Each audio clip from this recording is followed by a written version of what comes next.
A major legal battle involving President Donald Trump took another turn on Monday when a federal appeals court upheld the massive $83.3 million jury award to writer E. Jean Carroll. The ruling came from the Second Circuit Court of Appeals, which confirmed that the damage awarded were justified based on the evidence presented. In their written opinion, the three judges panel said the outcome was not only lawful but appropriate given the severity of Trump's repeated attacks on Carroll.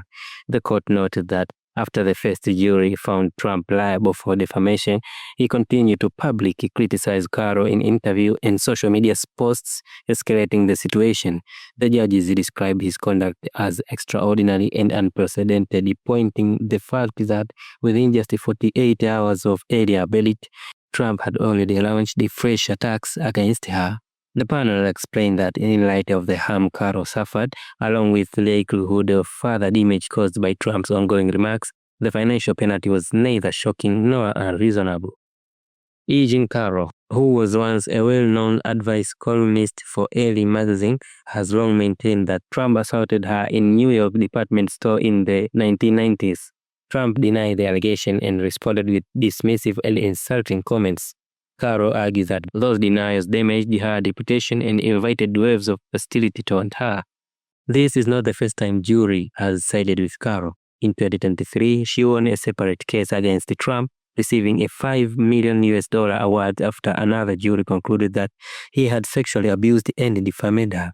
That verdict was also appealed on appeal. The most recent case, however, stemmed from Trump's 2019 remark when he was still serving as president.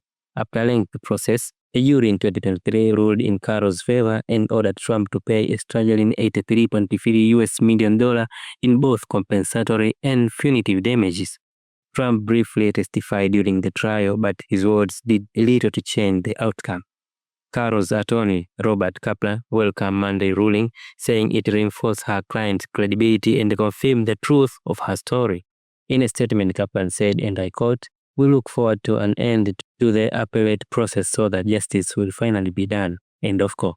The appeals court's decision was detailed in a 70-page opinion, which Kaplan described as powerful recognition of Carroll's truthfulness and Trump's liability. Trump's legal team, on the other hand, blasted the ruling. They described Carroll's lawsuits as politically motivated and demanded an end to what they called the weaponization of the American justice system. A spokesperson for Trump's legal team claimed that the Department of Justice should defend him, arguing that some of Carroll's allegations were tied to official statements made while Trump was president.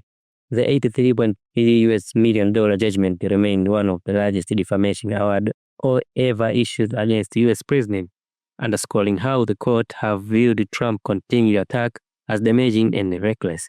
With Monday's ruling, the case now stands as one of the most significant legal setbacks in Trump's long list of courtroom battles.